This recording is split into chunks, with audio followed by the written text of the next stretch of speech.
E aí, pessoal, sejam bem-vindos a mais uma aula nossa com as aplicações de integrais, ainda estudando volumes, agora com sólidos de revolução, volumes para sólidos de revolução, beleza?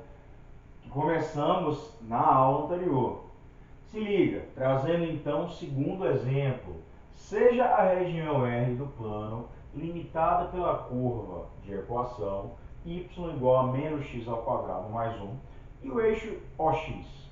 Determine o volume do sólido obtido com a rotação dessa região em torno do eixo OX.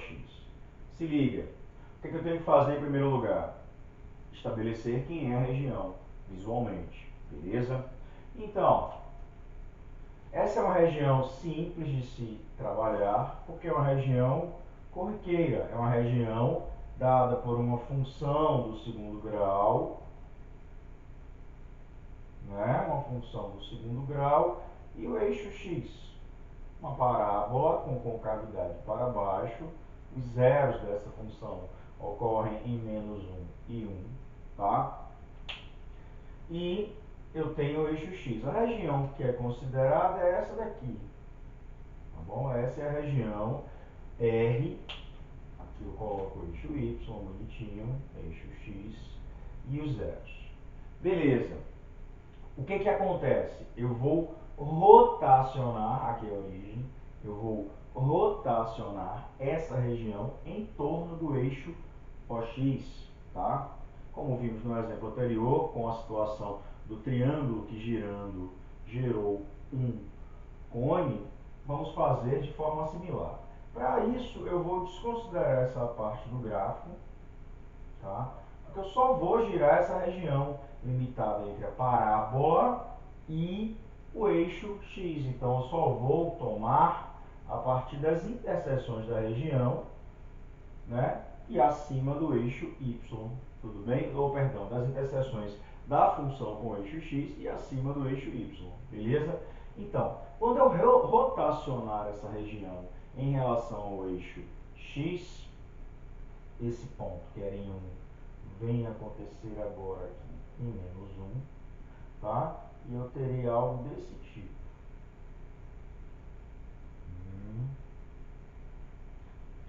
Gerando a seguinte situação. Ele vai fazer um processo de rotação e eu teria algo desse tipo. Aí eu não vejo mais isso, porque ele está dentro do sólido, não verei mais isso, enfim. Esse é o meu sólido rotacionado, é o sólido construído mediante o giro dessa região em torno do eixo X. O meu problema agora é o que? Indicar quem será, mal desenhado, enfim, vou desenhar um pouquinho melhor.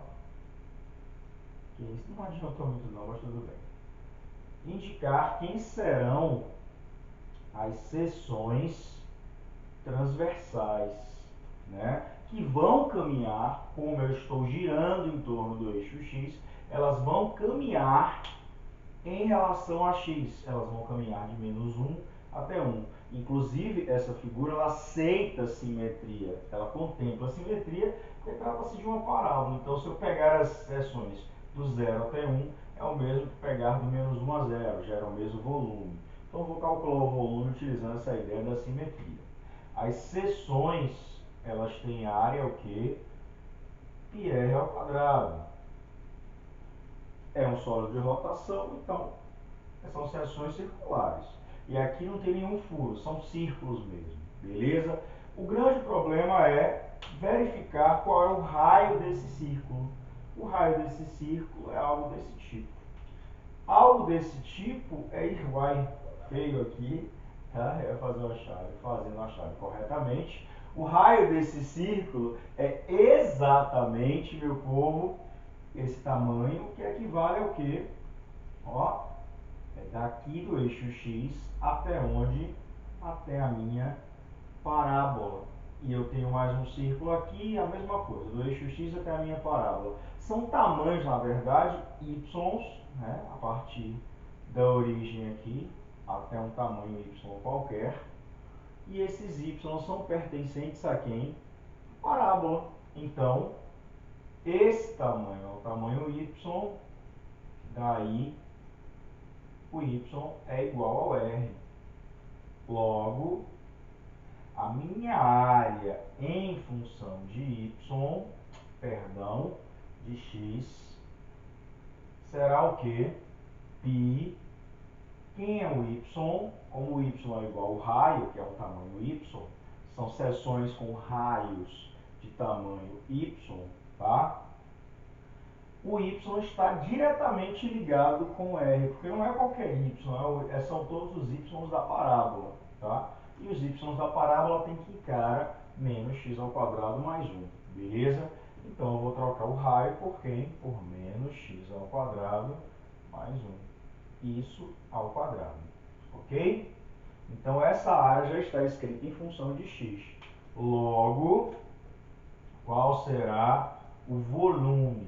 Como eu falei, eu vou aproveitar a simetria para evitar muitos cálculos e calcular o volume de 0 a 1, porque aqui eu visivelmente consigo observar que é uma figura simétrica, até pelo meu conhecimento sobre parábola, tá? Esse tipo de parábola, que é simétrica em relação ao eixo y. Então, o volume será dado por duas vezes a integral de 0 a 1 da área em x dx, beleza? Ou seja, é duas vezes a integral de 0 a 1 de π menos x ao quadrado mais 1 ao quadrado dx.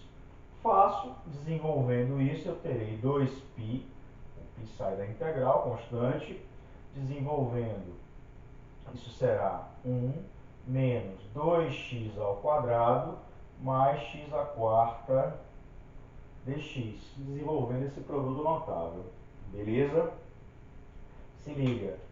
Logo, continuando aqui, eu terei 2π, integral de x de 1 dx é x, integral de menos 2x quadrado menos 2x cubo sobre 3, integral de x à quinta mais x5 sobre 5,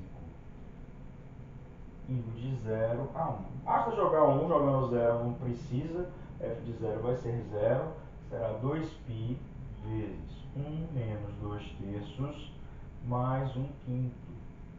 Tirando o MMC, eu terei 2π vezes 15, que dá 15 menos 10, 5, 10, mais 3. Pronto, bem tranquilo. Isso dá, deixa eu conferir, né, que eu adoro errar conta. 15 por 3, 5 vezes 2, 10, 3, isso mesmo. Então, 5 mais 3, 8. 8 sobre 15, então vai dar 16π sobre 15 unidades de volume. Esse é o volume do meu sólido, que é obtido a partir dessa região R, limitada entre aquela parábola, aquele pedaço de parábola e o eixo x, tá bom? Em torno do próprio eixo x. O que é que eu vou fazer agora?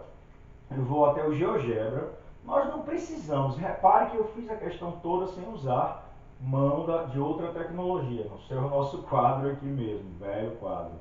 Mesmo assim, eu vou usar o GeoGebra agora para que vocês possam enxergar também possibilidades de usar o GeoGebra, nossa tecnologia digital preferida, para trabalhar com essas situações de sólidos de revolução, caso você tenha alguma dificuldade de visualizá-los, beleza?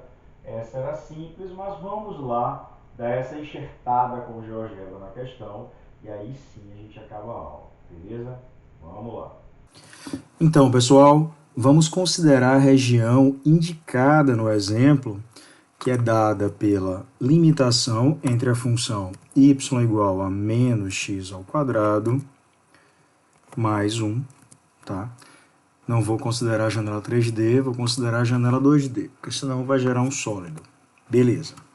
Então aqui eu tenho uma curva, como já vimos, como está habilitada a janela 3D, essa curva também é projetada no plano x ou y, tá?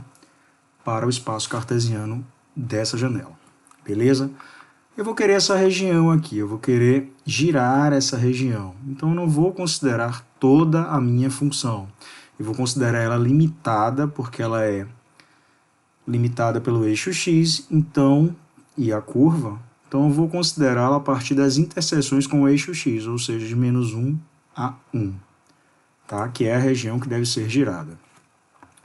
Para isso, eu vou usar o comando função, a função f, limitando-a de menos 1 até 1. Pronto. Vou esconder a outra função, só para que vocês lembrassem o comportamento eu a tracei. Poderia, inclusive, fazer direto logo isso. Beleza? Então, essa é a função que eu quero fazer a rotação. Em relação ao quê? Em relação ao eixo x. Tá? Para utilizar o comando de rotação e enxergarmos o sólido, o GeoGebra propicia isso através desse comando, girar. Esse é o comando de rotação. Girar um objeto numa certa angulação em relação ao eixo. Eu posso girar em relação a um ponto, enfim. Usando esse comando, eu vou considerar o objeto a ser girado como o G, uma angulação variável, que na verdade eu vou atribuir uma constante alfa. Então essa constante alfa gerará um controle deslizante que eu movimentarei para observar o deslocamento de rotação. E o eixo de rotação é o eixo x, ou seja, tem a equação y igual a 0. Pronto. Cria-se, então, um controle deslizante para o ângulo alfa, dado em graus. Se eu movimento esse ângulo alfa, observe que, começando do zero, a minha curva ela permanece no plano x, o, y. Aqui é o eixo y, aqui é o eixo x, né, em vermelho, que a gente já conhece, assim como podemos observar no plano da janela de visualização básico, no plano x, o, y aqui. Fazendo esse alfa movimentar, observe que existe a curva se deslocando em torno do eixo x, que foi o eixo que eu pedi o deslocamento. Eu posso girar 360, tudo bem, que é o meu giro máximo. Uma rotação completa, tudo bem, até ela retomar ao próprio formato. Bom, mas se eu quiser enxergar o sólido, o que é que eu posso fazer? Se eu colocar nessa curva que foi criada um rastro, ao girar, eu deixo o meu rastro e assim eu vou formar o meu sólido. Beleza? Se eu visualizar, para visualizar melhor, posso movimentar aqui. Inclusive, eu posso esconder esse plano e girando eu vejo melhor, tá? E assim eu obtenho, posso fazer várias vezes, que aí preenche todo. Inclusive, eu posso deixar animando, que ele preenche melhor ainda. Mas eu quero só verificar o comportamento. Essa curva meio oval, tá? Parece uma castanha, enfim. Esse é o sólido gerado, tá? Eu também poderia, a questão não está pedindo, mas digamos que eu quisesse fazer a rotação, vou desfazer isso aqui. Se eu quisesse fazer a rotação da minha curva em torno do eixo y, também era possível. Bastaria colocar a equação x igual a 0.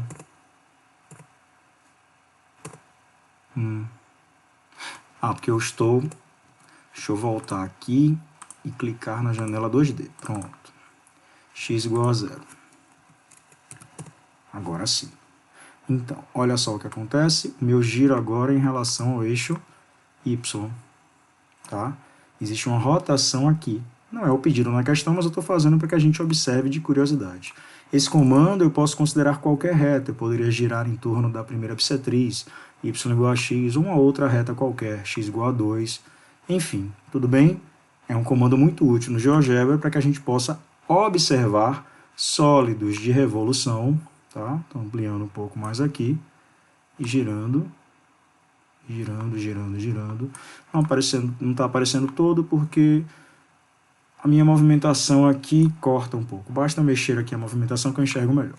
Mas isso basta para que a gente observe o sólido que a gente queria. Qual é o sólido que a gente queria? Em torno do eixo y igual a 0, do eixo x. Tá? Novamente, problema porque está selecionada a janela 3D. Seleciona a janela 2D. Pronto, agora está certo. Vou voltar o zoom e girando eu obtenho o meu sólido, tá? Esse é o sólido que eu observo, que eu já tinha esboçado lá no quadro, e aqui é só para a nossa confirmação e utilização da tecnologia para nos auxiliar, beleza? É isso. Curte, compartilha, se inscreve se não se inscreveu e até a próxima aula. Valeu!